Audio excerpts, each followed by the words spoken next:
कभी कभी सबसे बड़ा बदला कुछ कहना नहीं होता, क्योंकि जब आप चुप हो जाते हो ना, तब सामने वाला खुद अपने ही सवालों में तड़पने लगता है। और आज की ये कहानी उसी चुप्पी की है। एक ऐसी चुप्पी जो चीखती नहीं, लेकिन अंदर ही अंदर इंसान को तोड़ देती है। कहानी शुरू होती है एक ऐसे इंसान से जो हर बार अपनी बात समझाने की कोशिश करता रहा, हर बार खुद को सही साबित करने के लिए शब्द ढूंढता रहा, हर बार सामने वाले की गलतियों पर पर्दा डालता रहा, लेकिन बदले में उसे मिला सिर्फ शक, ताने और वो खामोशी जो रिश्ते को धीरे धीरे मार देती है। वो इंसान हर रात सोचता रहा कि काश आज कुछ अलग बोल देता, काश आज खुद के लिए खड़ा हो जाता। लेकिन फिर उसने एक दिन फैसला किया, अब नहीं, अब कोई सफाई नहीं, कोई सवाल नहीं, कोई रिक्वेस्ट नहीं, बस चुप्पी। और यहीं से कहानी असली मोड़ लेती है, क्योंकि जब उसने चुप रहना शुरू किया, तब सामने वाले को पहली बार उसकी आवाज की कमी महसूस हुई। पहले दिन सामने वाले ने इसे घमंड समझा, दूसरे दिन अटेंशन सीकिंग समझी, तीसरे दिन ईगो। लेकिन चौथे दिन जब कोई मैसेज नहीं आया, कोई कॉल नहीं आया, कोई रिएक्शन नहीं आया, तब उसके अंदर बेचैनी शुरू हुई। वही इंसान जो पहले घंटों इग्नोर करता था, अब मिनट मिनट पर फोन दिखने लगा। वही इंसान जो कहता था कि तुम्हारे बिना भी मैं ठीक हूं, अब खुद से सवाल करने लगा कि अगर वो सच में चला गया तो। चुप्पी का असर यही होता है, ये सामने वाले को उसके ही दिमाग के साथ अकेला छोड़ देती है, और इंसान अपने दिमाग से ज्यादा खतरनाक दुश्मन किसी को नहीं बना सकता। धीरे धीरे उसे याद आने लगा कि कैसे वो हर छोटी बात पर बहस करता था, कैसे वो जानबूझकर सामने वाले को नीचा दिखाता था, कैसे उसे यकीन था कि ये इंसान कभी छोड़ेगा नहीं। और यही सबसे बड़ी गलती होती है, क्योंकि जो इंसान बोल बोल कर थक जाता है ना, वो एक दिन बिना बोले चला जाता है, और जब वो चुप हो जाता है तब उसका जाना तय हो चुका होता है। चुप रहना कमजोरी नहीं है, ये आखिरी स्टेज होती है। ये वो पल होता है जब आप सामने वाले से नहीं, खुद से वादा करते हो कि अब और नहीं, अब खुद को साबित नहीं करना, अब खुद को बचाना है।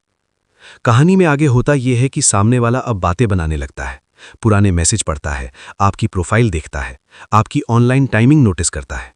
उसे जलन होती है कि आप खुश कैसे हो सकते हो, क्योंकि उसे आपकी उदासी की आदत थी, आपकी सफाइयों की लत थी, आपके रोने से उसे कंट्रोल महसूस होता था।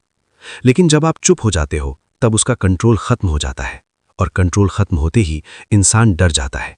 वो आपको टेस्ट करता है, जानबूझकर पोस्ट डालता है, जानबूझकर दिखाता है कि वो खुश है, लेकिन अंदर से वो टूट रहा होता है, क्योंकि उसे जवाब चाहिए, लड़ाई चाहिए, रिएक्शन चाहिए, और आप कुछ नहीं देते, बस अपनी जिंदगी जीते हो।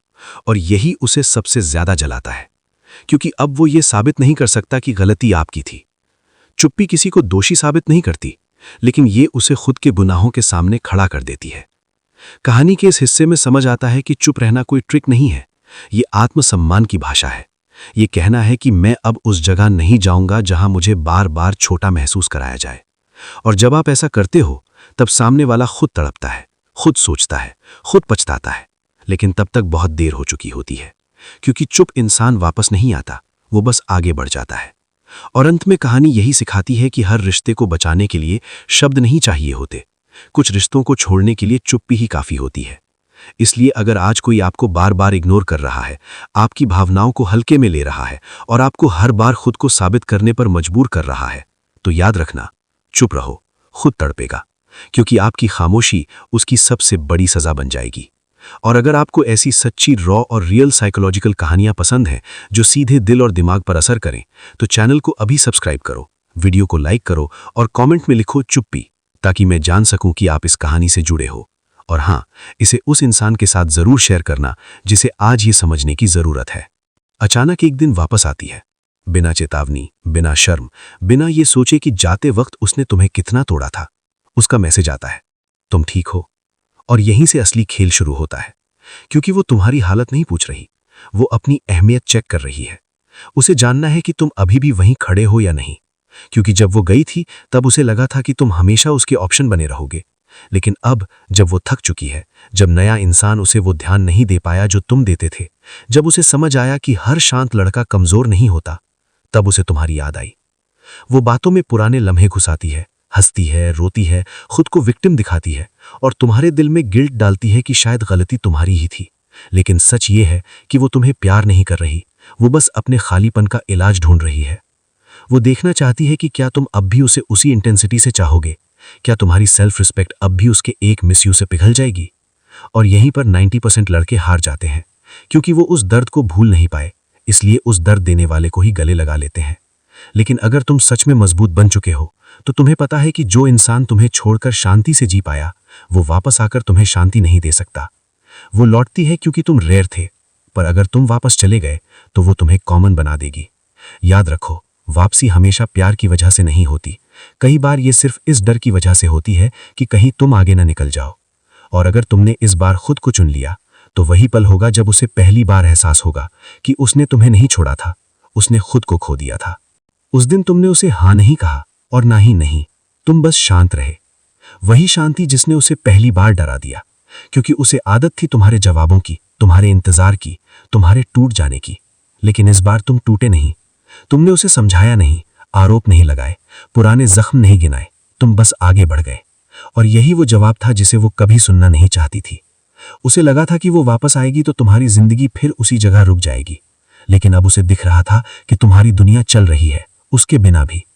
पहली बार उसे एहसास हुआ कि कंट्रोल उसके हाथ से निकल चुका है, कि जिस इंसान को वो हमेशा ऑप्शन समझती थी वो अब चॉइस भी नहीं रहा।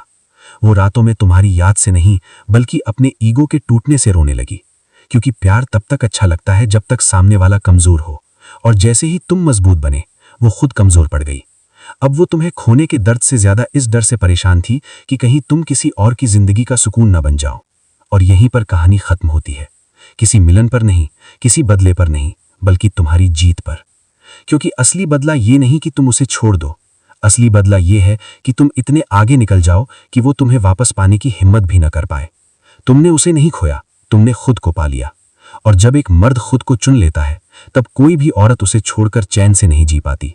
लेकिन फर्क बस इतना होता है कि तब तक बहुत देर हो चुकी होती है।